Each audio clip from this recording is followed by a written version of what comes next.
Hi students, good morning and welcome to chemistry concept with good morning good morning good morning. सुबह सुबह सुबह आप जोर से गुड मॉर्निंग बोला करो ताकि एक सुबह अच्छी हो जाए और हर एक लेक्चर में वो मजा आए। ठीक है बच्चों, लास्ट लेक्चर में मैंने आपको क्या सिखाया था? फास्ट। तो आप बोलोगे मैम आप डाउट सॉल्व करवा रहे थे, है ना? तो आज का लेक्चर भी वही डाउट के साथ आगे बढ़ना है हमें। स्टूडेंट आपका एक टॉपिक अभी मिसिंग था, वो है लिमिटिंग रिएजेंट। कौन सा टॉपिक मिसिंग था? मोल कंसेप्ट में लिमिटिंग रिएजेंट। और मोल कंसेप्ट एक ऐसा टॉपिक है चैप्टर 1 का जिसका सिलेबस कभी खत्म नहीं होगा। यानी हर रोज जितना आप ज्यादा प्रैक्टिस करोगे, जितने रेफरेंस बुक सॉल्व करोगे, उतने ही नए नए टॉपिक इसमें आते जाएंगे। और आप प्रैक्टिस करा करो, जितने डाउट्स आते हैं वो लेके आओ, हम वीडियो बनाएंगे। ठीक है? तो आज कौन सा टॉपिक है सबको दिमाग में सेट हो गया? कौन सा topic? Limiting reagent. Limiting reagent तो वैसे नाम सुनते ही केमिस्ट्री में पता चल जाता है कि जो लिमिट में होता है। लिमिटिंग रिएजेंट क्या है? जो लिमिट में होता है, यानी कि जो कम होता है। ठीक है? जो लेस अमाउंट में होता है, पूरे रिएक्शन का जो डिपेंडेंस है उसी पे होता है। तो उसके हिसाब से सबसे पहला क्वेश्चन हमें सॉल्व करना है। आपकी टेक्स्ट बुक का क्वेश्चन है, कौन सा? क्वेश्चन नंबर 1.24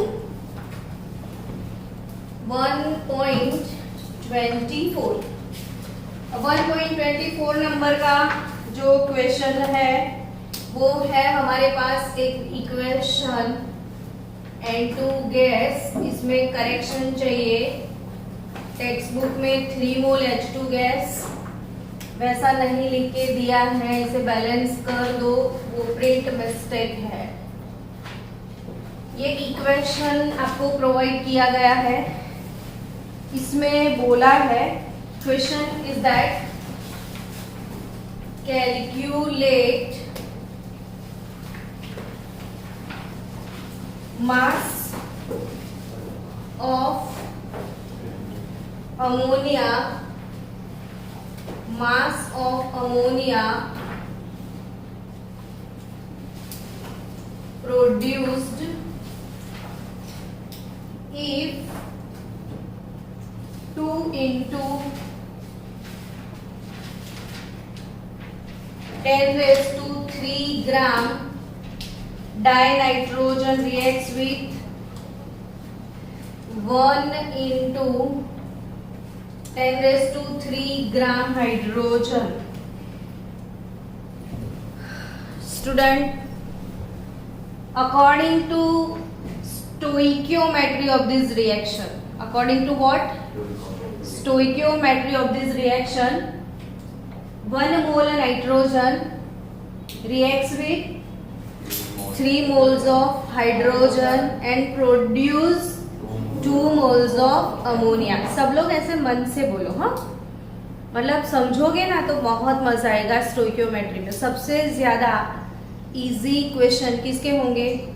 स्टोइकियोमेट्री के, अगर आप उसको अच्छे से समझ गए तो।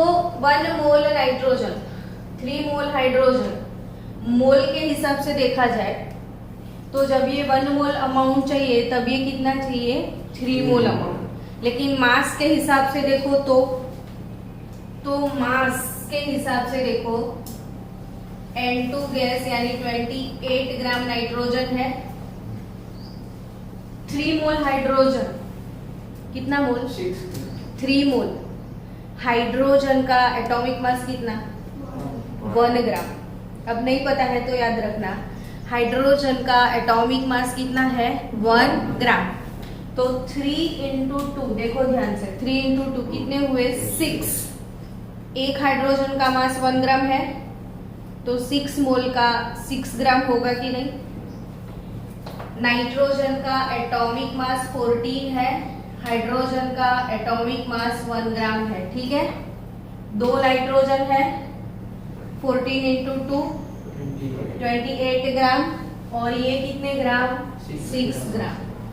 तब अमोनिया का मोलर मास निकालना आता है। मोलर मास अभी भी जिन बच्चों को मोलर मास निकालना नहीं आता है उनके लिए भी स्पेशल अपना वीडियो है एक मोलर मास पे।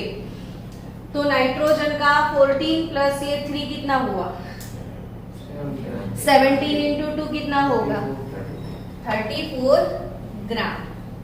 चलो, यहाँ तक किसी को कोई प्रॉब्लम है नहीं ना?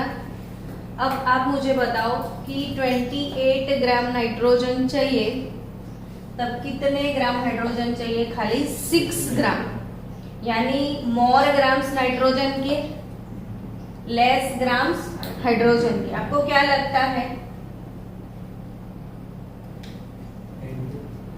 नाइट्रोजन जस्ट 2 इंटू 10⁻³ ग्राम है, और उसके सामने हाइड्रोजन 1 इंटू 10⁻³ ग्राम। आपको क्या लगेगा कौन सा लिमिटिंग रिएजेंट होगा?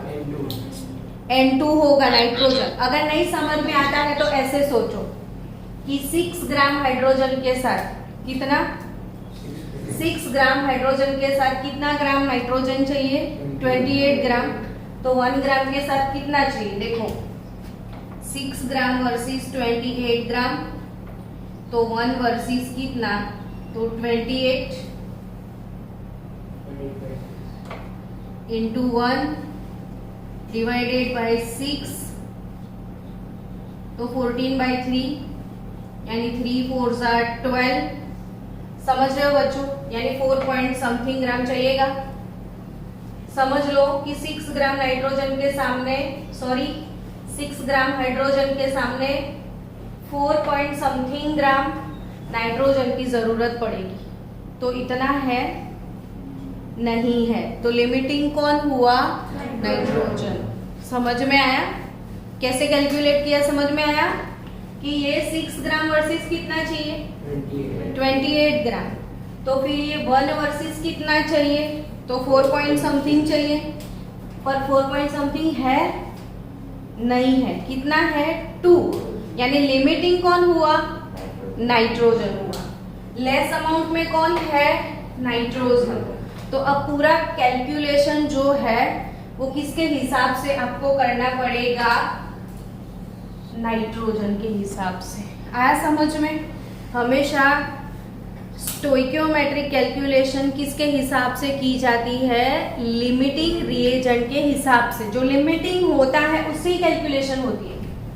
अब आपको क्वेश्चन में क्या पूछ लिया है कि calculate mass of ammonia produce if this into this, मतलब इसके साथ इसका रिएक्शन हुआ तो आपको अब क्या सोचना है? आपको अब क्या सोचना है? हमारा क्वेश्चन के बारे में सोचना है, पीछे नहीं देखना है। आप कभी भी कल से नहीं आओगे आप क्लास में। मेरा क्लास 8 बजे शुरू होता है, आप 7:50 तक आ सकते हो, उसके बाद कभी नहीं। ये डिस्टर्बेंस होता है और मुझे वो पसंद नहीं है। क्या मैंने लिखा है आप ध्यान से अब देखो, मैं पूरा डिस्टर्ब हो गई। चलो हम क्या पढ़ रहे थे वो बताओ।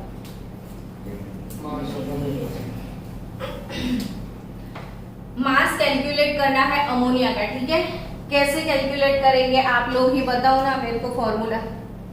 अब कैसे मुझे कैलकुलेट करना है समझाओ। 28 ग्राम का 34। Yes, if 28 gram nitrogen reacts with 3 gram hydrogen and produce 34 gram of ammonia, yes or not?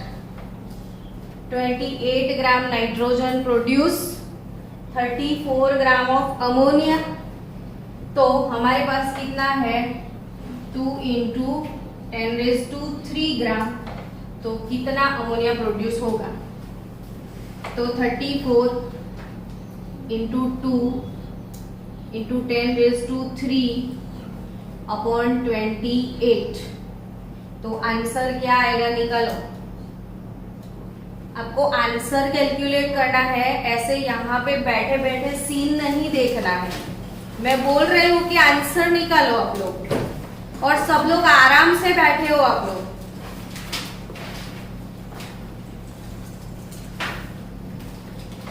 (34 into 2 into 10 raised to 3 divided by 28. 2.42 into 10 raised to 20 into 10 raised to 3. क्या आंसर आएगा? 2.42 into 10 raised to 3. पक्का? Check it out. 2. हाँ 2.42 बोला, लेकिन इसलिए मैंने बोला कि आप सब लोग पहले कैलकुलेट करो आप फास्ट। पीछे इसीलिए आप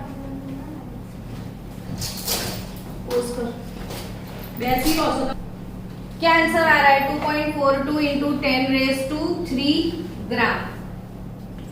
तो ये ऐसे आपको कैलकुलेट करना था कि 28 ग्राम नाइट्रोजन, 34 ग्राम अमोनिया, तो 2 into 10 raise to 3 gram nitrogen से कितना अमोनिया प्रोड्यूस होगा? तो your answer is 2.42 into 10 raise to 3। Done.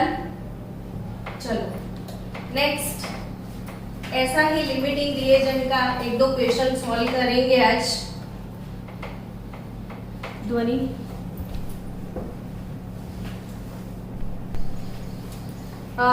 Student, हम लोग सॉल्व कर रहे थे एक्सरसाइज 1.24 का क्वेश्चन, है ना? उसमें एक ही क्वेश्चन सॉल्व किया है, अभी और 2 क्वेश्चन है। फर्स्ट क्वेश्चन है calculate the mass of ammonia produce if 2 into 10 raise to 3 gram dinitrogen reacts with this. ये हो गया। अब सेकेंड क्वेश्चन क्या पूछा है इसमें कि will any of the 2 reactants remain unreacted. Question क्या है कि इन दोनों में से कोई ऐसा होगा जो अनरिएक्टेड बचा होगा, तो आपको क्या लगता है? हाइड्रोजन अनरिएक्टेड रहेगा। तो कैलकुलेट कर पाओगे कितना अनरिएक्टेड होगा? थर्ड क्वेश्चन यही है, if yes which one and what would be its mass. तो nitrogen reacts with hydrogen gives us ammonia।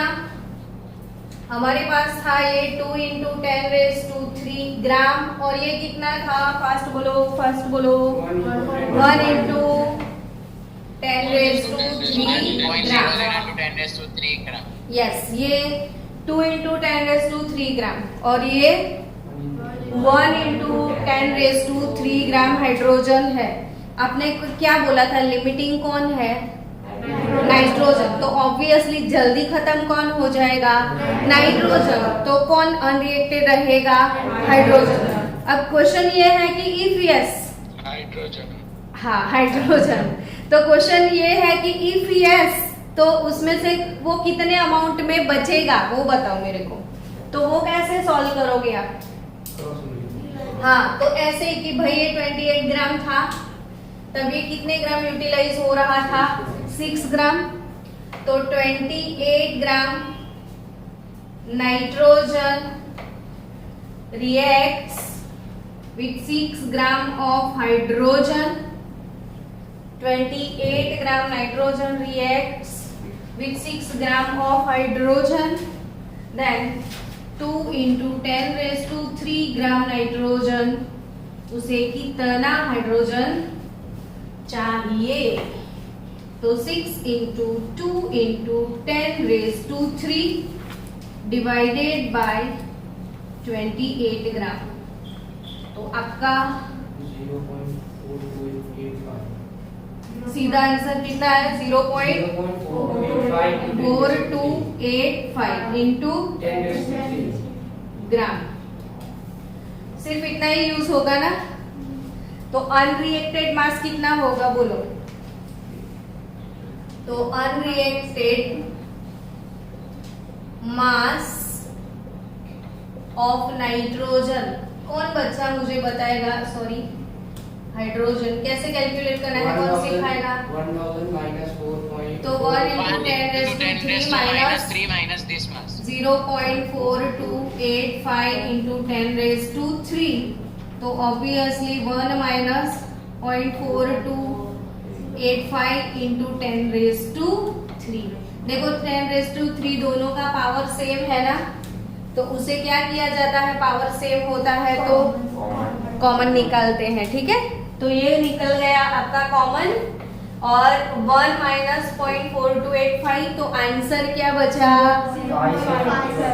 Yes. ऐसे इसीलिए आज मुझे गुस्सा आ गया कि आप लोग क्या कर रहे थे, सिर्फ बैठे थे और सिर्फ मजे ले रहे थे।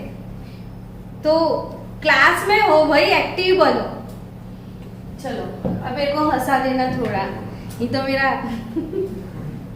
1 minus 0.4285 क्या आंसर है, बोलो। 0.5715 into 10 raised to 3। अब राउंडिंग ऑफ साइंटिफिक नोटेशन में कन्वर्ट करते हैं, चलो। तो ये पॉइंट इधर लगा है ना, तो 5.715 हो गया। अब ये वाला डिजिट इधर आ गया, तो ऐसे मूव ऑन होते हो तो 10 raised to -1 आता है पावर। कितना डेसिमल शिफ्ट हुआ, सिर्फ 1, तो कितना पावर आएगा, 10 raised to -1, यानी डिक्रीज हो जाएगा। आंसर क्या रहेगा, 10 raised to 2 gram. Concept clear ना सबका। चलो नेक्स्ट क्वेश्चन। टेक्स्ट बुक में एक्सरसाइज में आपको लिमिटिंग रिएजेंट का वैसे भी बहुत अच्छा प्रैक्टिस दिया ही है, तो उसे ही सॉल्व करते हैं। चलो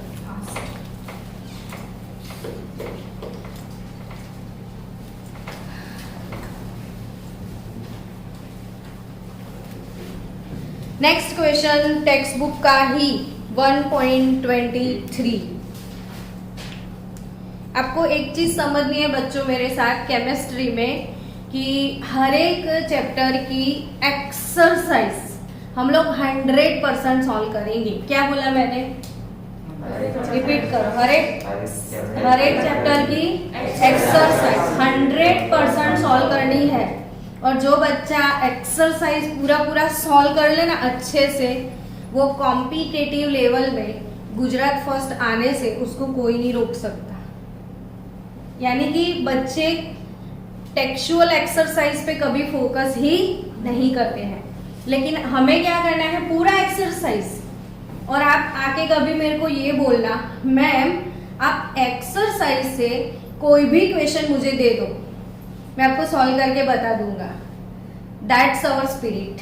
क्लियर सबका। हेलो बच्चों, आपको समझ में आया कि नहीं आया? Yes, ma'am. यानी हम सब लोग किस पे ज्यादा फोकस करेंगे, टेक्सचुअल एक्सरसाइज और इंटेक्स क्वेश्चन। और हमारी एनसीईआरटी टेक्स्ट बुक जो है ना, इसके अंदर जो इंटेक्स क्वेश्चन दिए हैं ना हर एक चैप्टर में, आपका पूरा नीट जी उधर से हो जाए। बहुत मस्त, बहुत मस्त। एक एक चीज कंसेप्चुअल उठा के डाली है, तो जिसका वो इंडेक्स क्वेश्चन अच्छे से हो जाए, मतलब समझो कि कंसेप्ट पूरे 100% पक्के हो गए हैं। तो कंसेप्ट क्लियर करना है। मैं हमेशा क्या बोलती हूँ, वेलकम टू केमिस्ट्री कंसेप्ट। चलो 1.23 केमिस्ट्री कंसेप्ट में आज 1.23 का भी स्वागत है। A+B2 gives AB2।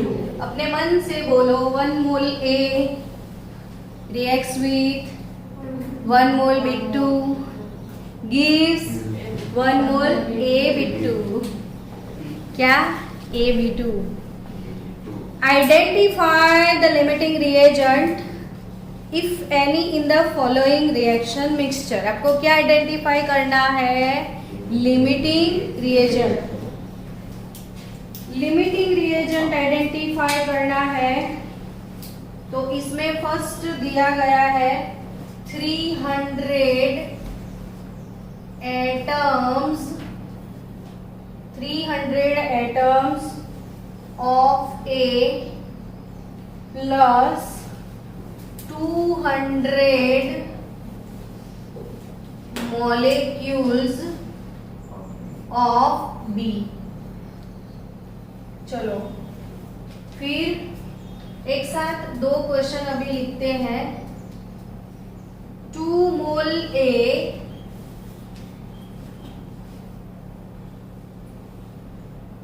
Plus 3 mole B। ऐसा करते हैं, आपको सोचने के लिए थोड़ा टाइम देते हैं। आप सोचोगे तो ही मजा आएगा ना। चलो आंसर दिया आप लोगों में से थोड़े बहुत बच्चों ने, थोड़े बहुत बच्चे अभी भी कंफ्यूज है, तो कंफ्यूज बच्चों के लिए स्टार्ट करते हैं हम लोग। इसको समझो कि ये अकेला अकेला है नहीं, और ये मॉलिक्यूल है और ये एटम है। आपको एटम और मॉलिक्यूल के बीच का डिफरेंस पता होना चाहिए। मान लो ये ऑक्सीजन अकेला है, तो ये क्या है, सिंगल है तो एटम है। दूसरा भी सिंगल है तो ऑक्सीजन का एटम है।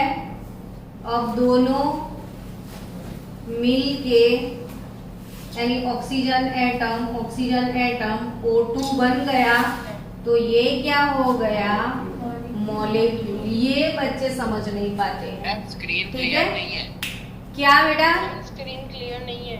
Yes ma'am, screen yes clear है। मैम बोर्ड मे बी ना वाईफाई इशू होगा, कल से हो रहा है बच्चों, कल से वाईफाई इशू होगा, तो मैं कुछ नहीं कर सकती इसमें। आप थोड़ा बहुत ट्राई करो या सुनते रहो, फिर वीडियो तो आपको मिलने वाला है।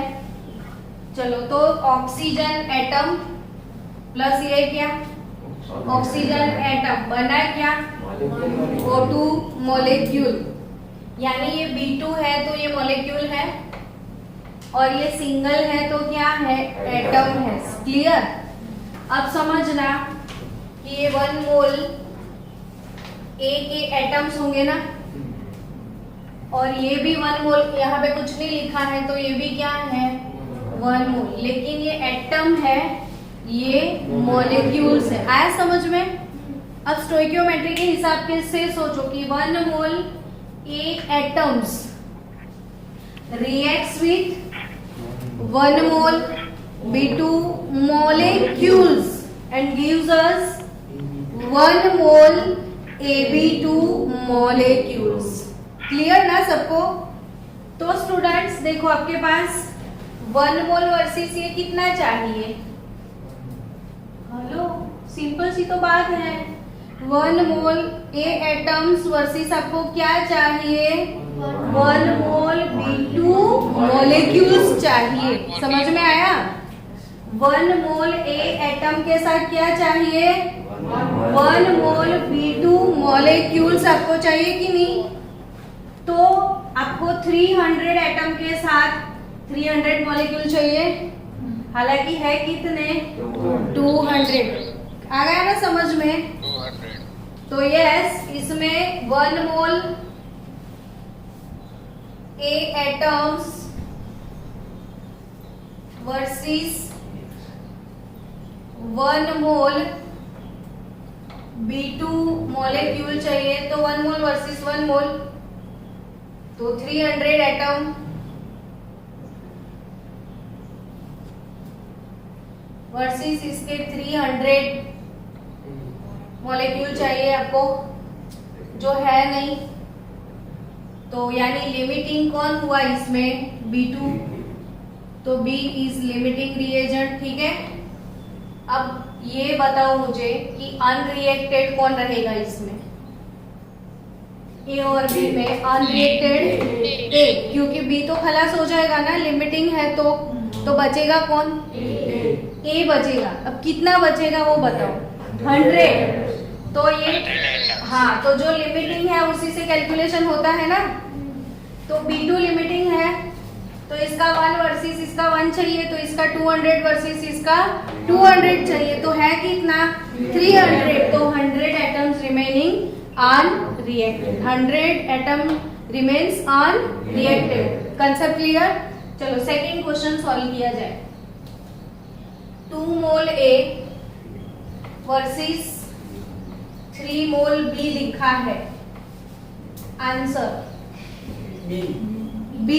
Excess. तो इसमें देखो, यस ये 1 मोल A है ना, ये 1 मोल A है ना, इसके सामने ये B2 है, सिर्फ B बोला है। देखो B2 नहीं बोला, आपको क्या बोला, सिर्फ B। तो अगर मैं इसका 1 लिख दूं तो 1 into 2, ये 2 मोल B एटम है कि नहीं। तो 1 मोल A वर्सेस आपको क्या चाहिए, 2 मोल B चाहिए। हेलो, ये इससे डबल चाहिए, तो ये 2 है, तो ये ऑब्वियसली 1 के वर्सेस 2, तो 2 वर्सेस ये 4 चाहिए ना। हालांकि कितने हैं, 3। तो what is limiting here, B is limiting here again. किसने A बोला था, आंसर में या कैसे बट, आंसर हाँ एनसीईआरटी का आंसर में या अरे आप सोचो ना कैसे A आएगा पर। आपको मैम ए जल्दी खलास नहीं हो जाएगा। अरे सॉरी सॉरी सॉरी, इधर वाला देखना है ना, मैं तो ये स्टोइकियोमेट्री देख रही हूँ। 1 मोल ये A है और ये 2 मोल B है। हालांकि अकॉर्डिंग टू स्टोइकियोमेट्री हमारे पास क्या है, 2 मोल A, सॉरी ये क्वेश्चन है ना हमारा, ओके हमारा 2 मोल A है और 3 मोल क्या है, B है। डन। अब 1 मोल वर्सेस कितना मोल B चाहिए, 2 मोल। हाँ हेलो स्टूडेंट्स, देखो क्वेरी में आपको दिखा दूं, टेक्स्ट बुक की इधर प्रिंट मिस्टेक है। आप लोग क्या सोच रहे हो कि एनसीईआरटी में ये आंसर दिया है कि A इज लिमिटिंग रिएजेंट, लेकिन वो आंसर कब A इज लिमिटिंग रिएजेंट आता है। प्रिंट मिस्टेक क्या है, देखो समझना, मिस्टेक से आंसर चेंज होगा इसका। A मोल, यही क्वेश्चन है ना, 2 mole A versus 3 mole B2 लिखा होना चाहिए, तो A आएगा लिमिटिंग। लेकिन प्रिंट मिस्टेक क्या है कि 2 मोल B2 नहीं, 3 मोल B2 नहीं दिया है, क्या दिया है, सिर्फ B दिया है। समझ रहे हो आप। तो अब सिर्फ 2 मोल आप 3 मोल B लगा लो। अब सोचो आपको किस तरीके से सोचना। अच्छा है प्रिंट मिस्टेक हुआ तो सीखने को मिला ना आपको, तो यही चीज सीखनी है। आप अपने हिसाब से सोचो, आंसर पे मत जाओ, हमें आंसर लाना है, आंसर देख के कैलकुलेट नहीं करना है। समझ में आया। तो देखो 1 मोल क्या लिखा है A, आप अपने आपको समझ में आना चाहिए, ठीक है। ये क्या लिखा है, 1 मोल A और ये B 2 मॉलिक्यूल है, तो B कितने मोल हुआ, सिर्फ B 2 मोल हुआ कि नहीं। तो now what is our stoichiometry, 1 mole A atoms है ना, 1 mole A atoms reacting with 2 moles of B atoms. सिर्फ B लिखा है, B2 नहीं, समझ रहे हो। तो 1 mole A atoms reacting with 2 moles of B, ठीक है, according to stoichiometry. Now we have 2 mole A and 3 mole B। मेरे पास जो टेक्स्ट बुक है उसमें तो ऐसा ही लिखा है, आपके पास क्या लिखा है वो बताओ मुझे। 2 मोल 3 मोल सिर्फ B एटम लिखा है ना। तो अब आप सोचो, तो 2 मोल A 3 मोल B, तो क्या आएगा सोचो। 4 मोल एग्जैक्टली कि 1 मोल A को कितने मोल B चाहिए, 2 मोल, तो 2 मोल को कितने चाहिए, 4 चाहिए। हालांकि है कितने, 3 है। तो what is limiting here, B atoms. What is limiting here, B atoms. Done. चलो वेट 1 मिनट। चलो next third question, 100 atoms of A, 100 molecules of B। अभी भी जिन बच्चों को कंफ्यूजन है, अब अच्छे से क्लियर होगा धीरे धीरे अकॉर्डिंग टू दिस स्टोइकियोमेट्री। चलो फालतू की चीजें हटा दो। अब सोचो अपने आप से कि ये क्या है, मॉलिक्यूल है और ये क्या है, सिंगल है, तो एटम। अब आगे कुछ नहीं लिखा है तो 1 mole A atom required 1 mole B2 molecule. It's done.